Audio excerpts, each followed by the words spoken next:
Hello, welcome pen friends. Welcome to day 3 of 30 Inks 30 Days. This is what I'm writing with today, all day, the only color. I do have it in 3 pens, but that's just because of being a reviewer. So that just makes my evening more interesting.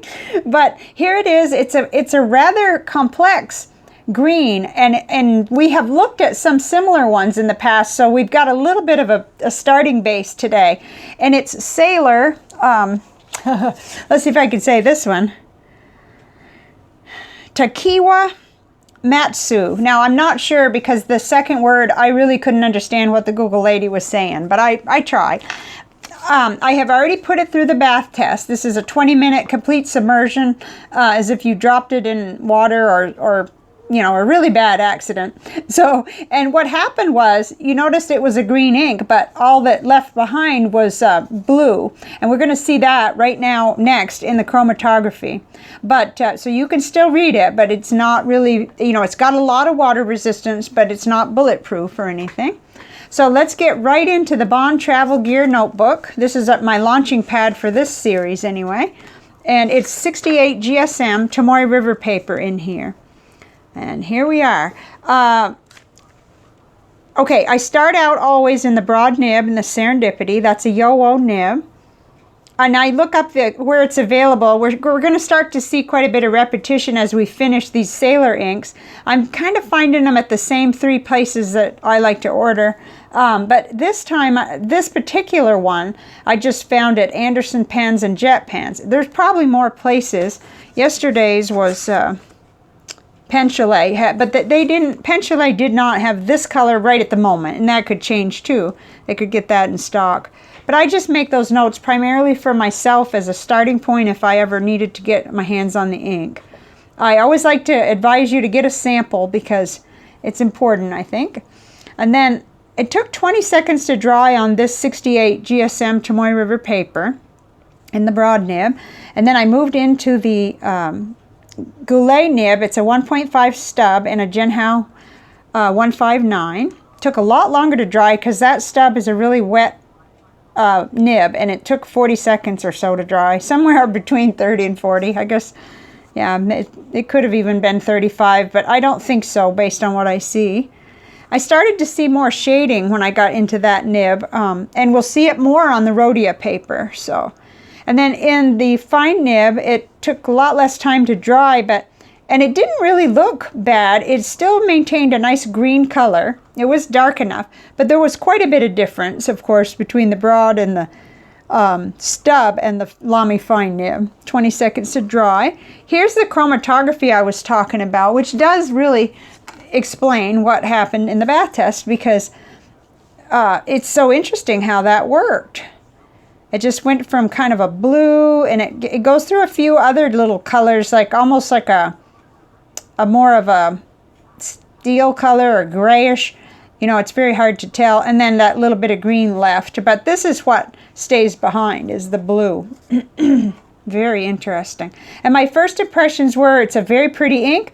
Maybe just a little dark for me, but I'd rather it be too dark than too light, because then I can still, you know, it's a good read back and everything. But there are a few inks in this similar ballpark I like better that are just a little brighter, that's all. But this is beautiful, and I think it would be great for artwork. So, let me see here. Oh, I did want to compare. Let's do that. Let's just lay this one over here. And then I did look back in my old Rhodia Gold book. Now, this is going to be different paper, but I did want to show you that we did talk about Tasha. I've long forgotten how to say that. This one seems like it was quite a bit brighter. Even with the paper difference, you can tell that it was brighter. And but it had that similar complexity with a little bit of red sheen, and it did some things that I really liked. And then there was another one too that goes kind of the opposite direction, Krishna Sufi. Now that was a limited edition in that dark green kind of category, and they're very difficult to compare since we're on white paper here and we're back on that cream colored paper. But this had more red sheen, and so it darkens it automatically because of that a little bit more. But I did really like this, so the availability is better on the Sailor ink, I believe. And then the chromatography was stunning on this. It was back when I was doing it a little bit different, but still, it was really stunning. Light blue, dark, bright green, and then bright blue. It was just amazing. Anyway, I just thought that little look-see would be fun. Okay, so now let's go on to Rhodia paper. Don't want to cheat that Rhodia paper. Okay, here it is. It actually, to me, looked the best on this paper, and that's not something I always say, but I liked it. I liked how the paper and the ink liked each other. Really, they did in all of these nibs. So I did re-dip this pen because I was having a bit of a struggle with the kind of, you know, the scribble strip there. So it does look a little darker once I did that. So I kind of tried to follow through with that a little bit. About 20 seconds to dry. I still see a little fuzzy right there, but it wasn't bad. It really improved on the Rhodia, the dry time. And then I just loved how it looked in the stub. I wish I could show you the shading. It's really difficult to see. It is subtle, but it's pretty on this. The top of the Q and the, you know, the letter at the bottom of the F there, it gets quite a bit lighter and it gives very nice subtle shading. About 20 seconds to dry in the stub. And then it still looks nice in the fine nib. Certainly it lightens some, quite a bit, because we're talking about really wet nibs there at the top. But I still thought that's really nice, and it kind of brightens the color. So for me, I might actually choose a fine nib for this ink, since I like the lighter aspect of it a little better than the dark part. And still about 15 seconds to dry with that. No, I'm doing it again. I'm not showing you the other side.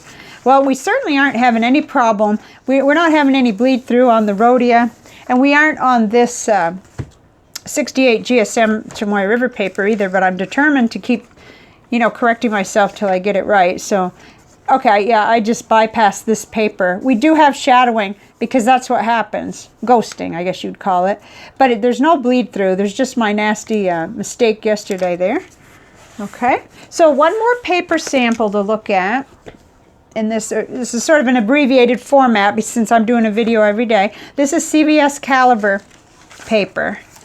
And was okay in here, really. This is the first of the Sailor inks that I wouldn't mind writing with these two nibs, the JoWo Broad or the Goutlet 1.5. They didn't give any trouble whatsoever, either one of them. The drying times were up there closer to Tomoe River paper rather than the Rhodia, though, so if that bothers you. I mean, because CVS actually has the writing tablet that you can do letters on with, you know, that's very economical. I don't work for them or get any compensation, but I just like their products. So, but when I got down in the fine nib, no, I didn't like it there. I did feel it was dry and scratchy and didn't do any good at all on this paper, but it was fine on Rhodia and on Tomoe River paper. 25 seconds to dry. See, it took longer, of course, with the broad nib and the stub nib. Let's see. Now, as far as shading, I could still see some in this nib. Actually, the stub nib really did the ink more favors, I thought. That may be just a personal thing, but I felt like if of all the samples, it was always in the stub nib where I was most impressed with how it looks. So I'm looking forward tonight to write a couple letters with this, since this is the color I've got for the entire day. Okay, let's look at the comparisons. Somewhere there's a place marked. Okay. Get it on there. As long as we could see it and not cut off the names of the inks, I'm happy. Okay, so we are right in the middle with today's ink. And as you can see, there's quite a few that are sort of in the ballpark. Mostly from here over. On this other side, we're dealing with quite a bit darker, but I put them on here anyway to kind of compare. So I can't wait. This will be day 9. And this is a new one that we have not profiled. This is Straight's Pen Honest Ink Slowpoke Green. And that really looks like it's in that same league. I don't know. I mean, it'll be interesting to learn about that ink this week, or this first 7 days I'm learning about the Sailor inks. And then the next part of this 30 inks, 30 days, I'll be learning about more about Straight's Pen Honest Ink. So, I showed you these two in the other journal, where the Krishna Sufi was really quite a bit darker. It's complex though. It's got some real beauty in it. It can be overwhelmed by the red sheen, not completely, but there's more red sheen, I think, in that ink. Now, those Krishna inks are known for that. And then Tasha was lighter and came a little bit closer to what I truly really like in this family of colors. And when I show you the extra greens, I'll show you one I really like. But Diamine Safari is a very pretty ink that I underappreciated for quite a while, along with another one that's coming up next. So that kind of, to me, I guess I just like that little bit of brightness and making it look more like that safari color. But I do love this one too. It's just, it's, in terms of using it regularly in a bottle or something, it would definitely be the lighter for me. And then Monteverde Olivine is just so much darker. You know, it's dialing that way up. And this is kind of out of there. I don't know. That seems to be almost another group. I'm not sure what my logic was for putting Pelican Edelstein Olivine on here. Unless maybe it was because you might be familiar with that one. And then Private Reserve Avocado is just a whole different type of green. But anyway, like I said, ignore this side. They're not the ones that match. Diamine Classic Green comes in fairly close, but I don't think it would look the same in a nib at all. I haven't really gone that deep with that color. Okay, so let's look at a couple that didn't make the panel. This one here, Noodler's Army Green, is another one. It's so similar to Diamine Safari, and yet when I got this in a nib recently, and I don't remember whether, see, it's gotten to where I've done so many reviews, I do have to check to see whether I did the review or not. But I know I had it in a nib, and I love it. I love that brightness. And then this is just a control ink. This is a, crayon green, so that you can look at that. And this is KWZ green number 5, very straightforward green to compare with our Sailor, where's my cheat sheet? Tokiwa-Matsu. There's really no comparison, but I think it helps to place, where we are on the color wheel or whatever. Okay, here's Diamine Sherwood Green, another one you may be familiar with if you're not familiar with some of these more obscure ones, the Krishna, the Straits Pen, and the Tasha. So there's that. That's been around a long time, and we can see. Okay, I went off the deep end. Here's Noodler's Groen Cactus Eel. This is where we're talking neon bright green. Yeah, I think that's the word for it. Okay. So that is today, with the exception of one thing that I almost forgot. Oh my goodness. The main thing, right? What did I think of it? How did I end up doing in the little pen thing ink swatch plot log? I got to remember this is part of the deal that I promised. Okay. So let me hold it up. Okay. It's looking a little dark in here for some reason. So I filled it all in, put the little swatch. My remark for today was beautiful, nice shading, a little dark for me. I did give it good marks on saturation. I definitely felt like, yeah, it was definitely saturated. It flowed really well, above average, so I at least gave it a 6. Shading, I thought was a little bit above average. Well, 5 wouldn't be the most shaded ink. It would just be acceptable. Like, you can see some shading.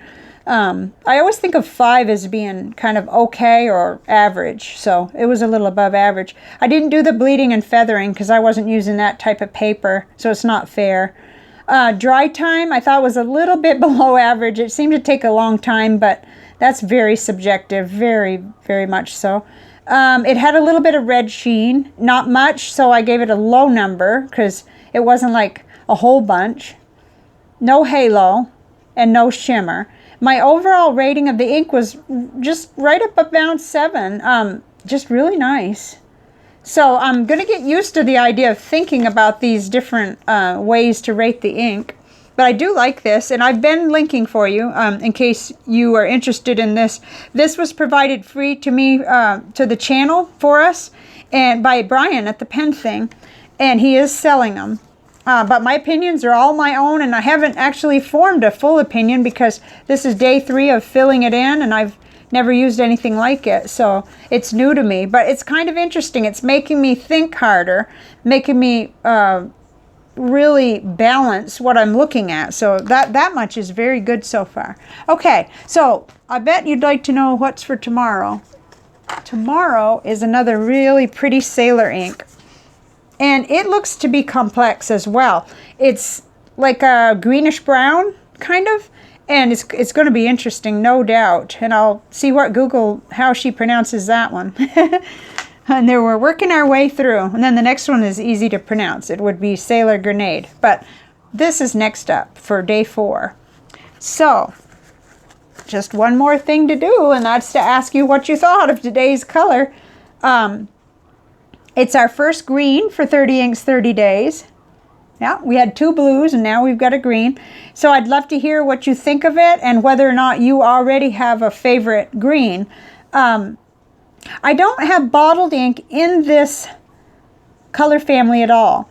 So I am studying it carefully and looking at it, not because I think I'm going to go right out and buy it, but because I've got samples that I've been known to use right up, and that'll help me determine. But it seems I lean toward that, yeah, I lean toward Noodler's Army Green or a brighter one, even though I think this is really pretty, and I know I have a lot of friends that do like the intensely dark greens, the olivine and, you know, the darker like avocado. So I'd love to hear in the comments what your thoughts are. And I hope you're enjoying your 30 Inks 30 Days if you're doing it or following along or just watching what others are doing over on Instagram. And I'll see you tomorrow. Bye for now.